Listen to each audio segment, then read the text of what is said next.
আমি ছোট ছিলাম, তখন আমার 11 বছর ছিল, এবং ও আমাকে ফুসলিয়ে নিয়ে গিয়ে বিয়ে করছে। বর্তমানে আমার চলতেছে 13 বছর। এর ভরণ পোষণের কথা বলতে গেলে এখন বর্তমানে আমার আব্বু আম্মু আছে।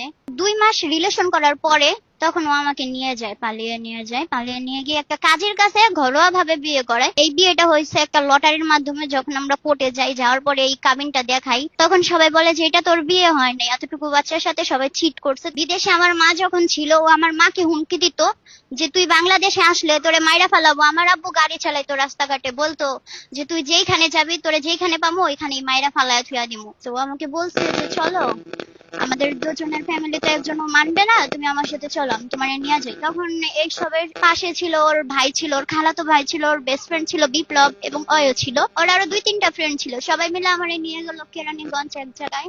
ওইখান থেকে আমাকে আবার নিয়ে আসছে। যখন এইসবের মূল কারণ হচ্ছে ওর মা সবকিছু জানতো, কিন্তু তখন আমার আব্বু আম্মু কিচ্ছু জানতো না। আমার আব্বু যখন থানায় জিডি করলো, তার 5 দিন পরে ওর মা আমাদের ফোন দিছে। ফোন দিয়া মানে ওরে বলতেছে, তখন আমি পাশে ছিলাম না, বলে যে বাবা তুই ওরে নিয়ে আয়, ওর বাপে তো পুলিশ আনছে আমাদের বাসায়, তুই ওরে নিয়ে আইসা পর। তখন ওর মা ওরে যখন এই কথা ফোন দিয়ে বলে, তখন ও আমারে বলে যে আচ্ছা ল আমরা বাসায় চলে যাই, তোর বাপ মা অনেক দুশ্চিন্তা করতেছে, ই করতেছে, তোর আম্মু বিদেশ থেকে কান্নাকাটি করে।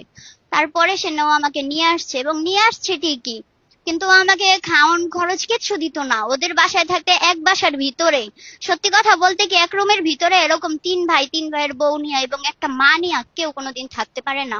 না, সেই ক্ষেত্রে আমার আর যাওয়ার কোনো ইচ্ছা নাই, কারণ ও আমারে অনেক নির্যাতন করে এবং মাইরা ফেলারও চেষ্টা করছে বালিশ চাপা দিয়া। অনেক কান্নাকাটি করছি ওর কাছে আমি। এর ভরণ পোষণের কথা বলতে গেলে এখন বর্তমানে আমার আব্বু আম্মু আছে, আমার আব্বু আম্মু দেখবে। আগামী মঙ্গলবার দিন আদালতে রায় হবে যে বাচ্চাটা কার কাছে থাকবে, আমার কাছে নাকি ওর বাবার কাছে থাকবে। কিন্তু আমারে যখন জজ জিজ্ঞাসা করলো যেটা তোমার ছিল, আমি বললাম হ্যাঁ। তারপর বললো তুমি খুশি, আমি বললাম জি আমি অনেক খুশি। এরপরে এবার আর রায় দেওয়া হলো না, কিন্তু সামনের মঙ্গলবার অবশ্যই রায় দেওয়া হবে।